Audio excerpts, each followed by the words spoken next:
江湖菜、私房菜、家常菜、招牌菜，这世上的菜有很多种，可总有一种菜让人非常期待，流连忘返。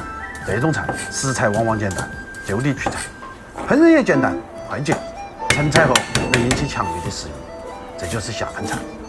今天给大家分享一个酸辣魔芋，希望大家喜欢。酸辣味型是传承中非常经典的家常味道，非常容易刺激人的味蕾，勾起人的食欲。首先是备好各种辅料，辅料相对简单，姜葱蒜、泡海椒和泡姜，切成颗粒后备用。现在来处理我们今天的主角魔芋。这个东西在罗摩市场有很多，卖豆腐那里一般都有，价格也便宜，一般2-3块钱就能买到很大一块。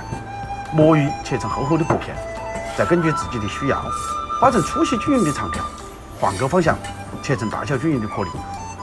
把处理好的魔芋装入小碗中，起锅，锅中加入适量清水，撒上一点毛毛盐，大火烧至沸腾。锅中水开了，就把魔芋投入锅中，用炒勺把魔芋轻轻推匀。想把魔芋过一遍水，不然会有一股比较重的异味。魔芋炒好后就倒出来，沥干水分。重新起锅，烧热后下油，下锅，投入泡姜、泡海椒，下姜葱蒜，大火翻炒出香味。把魔芋倒入锅中，少许翻炒。勾入少许的豆瓣酱，继续翻炒均匀。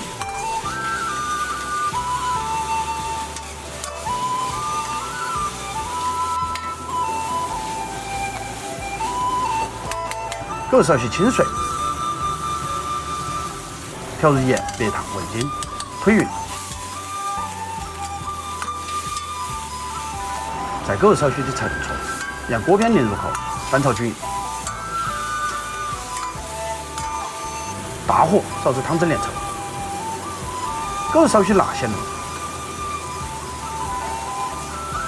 一点薄芡手汁，撒上一把蒜苗，翻炒均匀，美味即成。民以食为天，衣食住行中，食其实才是人类生存的第一要素，吃饱后才是吃好。下饭菜专为让你吃饱而设计。品味生活，体验生活，带着敬畏，心存感激，简单挺好。我是厨子，下期见。